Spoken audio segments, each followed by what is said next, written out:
గిన్నెలోకి తీసేసుకుంటున్నాను అట్లు వేసుకోవడానికి. చూసారు కదా, ఈ కన్సిస్టెన్సీ ఉన్నట్టు మనం అట్ల జారులో ఇలా కలుపుకోవాలి. ఇలా ఈ మాత్రం కన్సిస్టెన్సీ ఉండాలండి దీనికి. ఇప్పుడైతే పెనం పెట్టేసుకుని ఒక్కొక్క అట్టు మనం దీంట్లో ఎన్ని వస్తే అన్ని మనం వేసేసుకున్నాక కూర కర్రీ కింద దీన్ని ఎలా తయారు చేసుకోవాలి, ఏది వేసి తయారు చేసుకోవాలి, ఎలా మిక్స్ చేసుకోవాలి అన్నది కూడా మీకు చూపిస్తాను. నార్మల్గా అందరూ పెసరట్లు వేసుకుంటూ ఉంటారు, దాన్ని కర్రీ చేసుకోవడం తెలియదు కదా. మేము ఇలా మా అత్తగారు వంట అంటే ఇది మా అత్తగారు అప్పుడు ఇలా చేసేవారు. దానికి ఇలాగ ప్రిపరేషన్ చేసుకుని ముందు రోజు అన్ని పెట్టుకుని, అప్పుడు పెద్ద కుటుంబం కదండి, అలా వేసినట్టే ఉండి అన్నట్లు కూడాను. ఇప్పుడైతే ఇవి ఒక 4-5 అట్లయితే ఈ మాత్రం కన్సిస్టెన్సీకి రుబ్బుకి వస్తుందండి.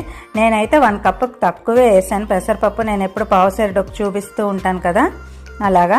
ఇప్పుడు చూసారు కదా, ఒక్కొక్క అట్టు ఇలా మనం పెనం మీద ఇలాగ వేసేసుకొని మనం ముందు అట్లయితే ప్రిపేర్ చేసుకోవాలండి. ఇప్పుడు